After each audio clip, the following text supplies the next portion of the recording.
Blessed day, brethren. This is your pastor once again for daily devotion. Muli po, kung hindi pa po kayo nakapag-subscribe sa akin pong YouTube channel, please do so. At gayon din po ay hit notification bell and like button. Okay? Please open your Bible in the book of Ephesians in chapter 2 in verse number 2. Sabi po sa atin dito, wherein in time past ye walk according to the course of this world, according to the prince and power of the air, the spirit that now worketh in the children of disobedience. Ang sabi po sa atin dito ng salita po ng Panginoon ay meron tayo dating nilalakaran. At itong nilalakaran na ito ay nakaraan na. At itong nilalakaran natin dati, mga minamahal, ito po ay isang mapanganib na landasin. Naalala ko po nung meron pong isang kapatid na nag-share po sa amin at ikwento niya po na mula sa kanyang trabaho nang pauwi siya, lalo po sa panahon po natin ngayon, no, na gipit-gipit ang mga tao, ay meron daw siya nakita na tila magtatangka na siya ay gawan na masama, no? At hold upin o snatchan o kung ano man, no? At nung nakita niya sa kanyang gilid ng kanyang paningin ay nagtatakbo siya at abutin ng biyaya ng Panginoon nung nakasalubong niya ito ay malapit na siya sa kanyang tahanan. Napakamapanganib po talaga ng may mga daan talaga o daanan na mapanganib po talaga sa atin. Lalo na po kung dadaan tayo sa mga ospital, dadaan tayo doon sa lugar kung saan may positive po ng COVID-19, may mga landas talaga po na mapanganib para sa atin.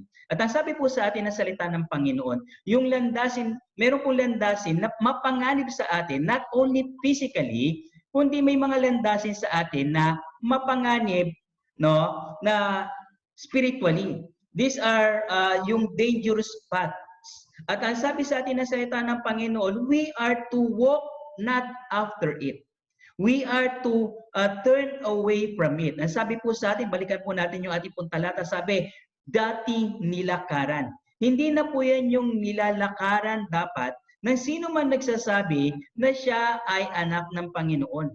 Hindi na yan yung landas ng tao na nagsasabi na siya ay lingkod ng Panginoon. No? It is a dangerous path. Ano po yung mga dangerous paths po na ito? There are three things na gusto ko pong tunghayan po natin dito. Una po, yung path which is contrary to God. Okay? The path which is contrary to God. Ang sabi po sa atin dito, walking contrary to God amounts to flagrant disobedience. Ibig sabihin po ng flagrant, sinadya. Meron po mga pagkakataon nagkakasala po tayo, nadidisobey po natin ng Panginoon, no? Pero hindi natin sinadya. Pwedeng unknowingly or instinctively nagagawa po natin. Pero ito po, walking contrary to God is flagrant disobedience, no? Ito po ay tahasan at talaga pong sinusuway po natin kung ano po yung kalooban ng Panginoon. Alam natin na yung ginagawa natin mali, pero ipinagpapatuloy po natin ang gawain po na ito. Ito po ay delikado sapagkat sabi po sa atin ng Philippians chapter 3, verses number 18 and 19, for many walk, of whom I have told you often, and now tell you even weeping, that they are what? The enemies of the cross of Christ. Walking contrary to God is walking contrary or being the enemy of the cross of Christ. Kapag lumalakad tayo ng laban sa Diyos, ay atin pong nilalabanan, winawalang bahala, winawalang hiya. Sorry for that term, pero ganun talaga po yun, no?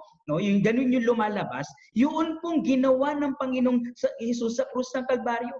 Natin pong, at para po tayong kabilang po, kasama po, kadamay po doon sa mga taong nagpako sa Panginoong Jesus bilang tagapagligtas. Yung mga nagsasabi na hindi man sa bibig, kung hindi sa atin pong gawa, sa atin pong gawi, na hindi o walang saysay, hindi importante yung ginawa ng Panginoong Yesus sa krus ng Kalbaryo. At sabi po sa atin dito pa ng talata, in verse number 19, God is their belly. Walking contrary to God is dangerous sapagkat ito po ay idolatry. no? Yung sabi po diyan, God is their belly, yung ginudyos nila ay yung pleasurable sa kanila. When we walk contrary to God, we are actually ay sumasamba sa mga Diyos-Diyosan ng ating pong buhay. Hindi man yan ribulto, no? Pero ito'y bagay na sinusunod natin ng higit kaysa sa Panginoon. Mga bagay na mas minamahal natin ng higit sa Panginoon. Binibigyan natin ng priority ng higit sa atin pong Panginoon. It is a dangerous place. Why? It is a dangerous path. Why? Not only ito po ay laban sa cross ng Panginoong Yesus, hindi lamang po ito po ay idolatry, no? Ito po ay sabi diyan ng talata po natin, it is minding earthly things. At ito po ay hindi lamang paglayo, ito po ay pagkakaroon ng earthly mindset. Ang sabi sa atin dito, ang kaduluhan niyan, ang kawakasan niyan ay distraction, mga kapatid. No, pagkawasak po. So dapat po tayong maging maingat. Tayo ba ay lumalakad na laban sa kalooban po ng Panginoon? Okay? Walking contrary to God in flagrant disobedience o sinadya nating pagkakasala. Pangalawang landasin po na mapanganib po, not only walking contrary to God, but actually walking after the course of this world. Balikan po natin yung talata po natin kanina, Ephesians chapter 2 verse number 2. In time past, you walk according to the course of this world. O yung landasin, yung paraan ng pamumuhay ng sanlibutan po na ito. Okay? Yung pong paggaya sa ginagawa po ng mga tao ng sanlibutan po na ito. Ang sabi po sa atin ng 1 John chapter number 2 in verse number 15, love not the world. Why? Sapagkat kapag inibig mo yung sanlibutan, yung pag-ibig ni Jesus o pag-ibig ng Diyos ay wala sa iyo. Ibig sabihin, ito'y mapanganib na landas sapagkat pwede baka naman professing Christian o yung pong nagsasabing Kristiyano pero hindi talaga Kristiyano, kung hindi Kristyakono, no? Christian kuno. Sabi po sa atin ng salita po ng Panginoon, no, ito po ay mapanganib sapagkat ito po ay hindi sa Ama.